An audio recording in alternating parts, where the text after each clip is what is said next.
Bom dia, estamos começando o programa Médico da Família.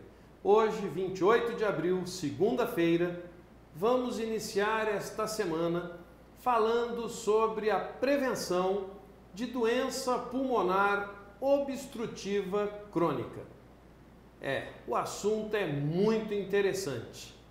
Mas antes, vamos para os abraços do dia de hoje. E eles vão para a senhora Eurides Antônia da Costa, presidente da Associação Jardim das Perdizes. Um abraço a todos vocês aí. Um abraço especial para Carlos Alberto Mendonça Cadar, do bairro Monte Castelo. E um abraço especial a todos os funcionários e funcionárias da Secretaria Municipal de Saúde aqui de Campo Grande. Você que trabalha no posto de saúde, ou trabalha administrativamente na CESAL, ou no Centro de Especialidades Médicas, enfim, nos mais variados pontos. Parabéns, vocês estão fazendo um trabalho diferenciado com a saúde pública no Mato Grosso do Sul, principalmente aqui em Campo Grande. A doença pulmonar obstrutiva crônica caracteriza-se por limitação ao fluxo aéreo, também conhecida como bronquite crônica ou enfisema. Atinge cerca de 15% de pessoas com mais de 40 anos, necessitando de tratamento correto e contínuo. Para entendermos mais sobre este assunto, recebemos hoje aqui nos nossos estúdios a fisioterapeuta doutora Fernanda Paulin. Bom dia, doutora Fernanda. Bom dia. É um prazer tê-la aqui para falar de um tema tão importante que acomete tantas pessoas e que muitas vezes as pessoas não se dão conta de que elas vão evoluindo para a doença obstrutiva pulmonar crônica. Portanto, eu lhe pergunto, o que vem a ser esta doença pulmonar obstrutiva crônica? Doutor, como o senhor falou, a doença pulmonar obstrutiva crônica, ou a DPOC, é uma doença respiratória, prevenível, tratável, porém não totalmente reversível, ou seja, é uma doença que tem tratamento, mas não tem cura. Ela leva a uma obstrução a esse fluxo de ar, à passagem de ar, tanto do ar para os pulmões, quanto dos pulmões para o ambiente externo. E ela é causada por uma inflamação dessas vias aéreas, que são as vias que conduzem o ar. Essa inflamação, infelizmente, ela é gerada principalmente pelo tabagismo, pela fumaça do cigarro. Quer dizer, quem fuma, a chance de ter uma DPOC é grande. É grande. Mais de 80% dos DPOCs são tabagistas. Então, infelizmente, a Organização Mundial da Saúde hoje diz que a DPOC é a quarta causa de morte no mundo. E a perspectiva é que em 2020 essa seja a terceira causa de morte no mundo. Perspectiva ruim para quem fuma, hein? Então tem que abrir o olho. Eu sempre disse que essa porcaria do cigarro não serve para nada. É igual a bebida alcoólica. Eu não vi nunca alguém que falou bem.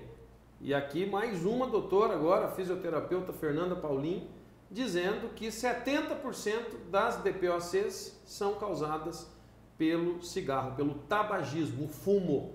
Quer dizer então, doutora, que esse seria o fator desencadeante principal? Principal. 80% é causado pelo tabagismo. E os outros? Quais seriam? Os outros 20% são, principalmente, a exposição prolongada ao fogão a lenha, a inalação de gases e fumaças tóxicas. Então, os trabalhadores, principalmente os motoristas de ônibus que ficam inalando aquela fumaça com enxofre, as pessoas que trabalham em minérios de carvão, pessoas que estão expostas a poluentes inalatórios, né? Então, outro 20% dos não tabagistas, dos não fumantes, são causados pela inalação desses gases tóxicos.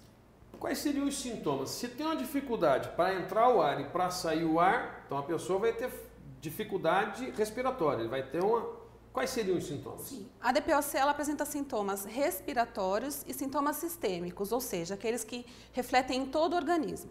Como sintomas respiratórios, os principais, então, são a falta de ar, né, aos pequenos, médios esforços, às vezes só o ato de se vestir, de comer, de tomar banho, já é um esforço suficiente para a pessoa sentir muita falta de ar. Além da tosse, normalmente acompanhada por secreção, Esses pacientes têm uma tosse bastante produtiva. E os sintomas, a sibilância que a gente chama, o chiado no peito, né? Esses pacientes têm bastante chiado no peito. E como sintomas sistêmicos, o descondicionamento físico, a fraqueza muscular, esses pacientes têm perda de peso, muitas vezes acompanhada de desnutrição, além dos fatores emocionais e sociais, né? Então, devido a todas essas consequências da doença, como a falta de ar e tudo mais que a gente falou, esses pacientes muitas vezes precisam parar de trabalhar, eles acabam se isolando. Tem uma limitação. Exatamente. Eles acabam ficando muito limitados por causa da falta de ar. Ao mínimo esforço, eles já se cansam. Então, isso limita demais as suas atividades diárias.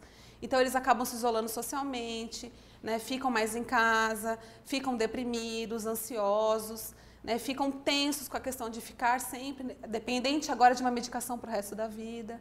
Né? Então, a questão psicossocial e psicológica desses pacientes tem que ser muito bem abordada. Quer dizer que, uma vez instalada a doença pulmonar obstrutiva crônica, ele vai carregar isso para o resto da vida. Para o resto da vida. Assim como o diabético, assim como o hipertenso. Ele tem que aprender a conviver com a doença. Aprender a conviver, exatamente. Quer dizer, se tiver uma queimada, aquela fumacinha já pode ser um desencadeante, então ele tem que passar por longe daquilo. Assim como o hipertenso, né, ele tem que cuidar com a alimentação, o excesso do sal e tudo mais, o DPOC também. Então, ele tem que cuidar, principalmente, evitar e prevenir as doenças respiratórias, as infecções, que é o que levam às crises. Uma gripe mal curada já pode levar a uma crise. A uma crise, mas exacerbação, ele acaba precisando de uma internação, né? Muitas vezes piora. Como vocês veem, é muito mais sério do que você imaginava. E quanta gente sofre. Eu que sou médico, acompanho isso há muitos anos. E as pessoas não se dão conta de que a gente tem que prevenir. É melhor prevenir do que remediar.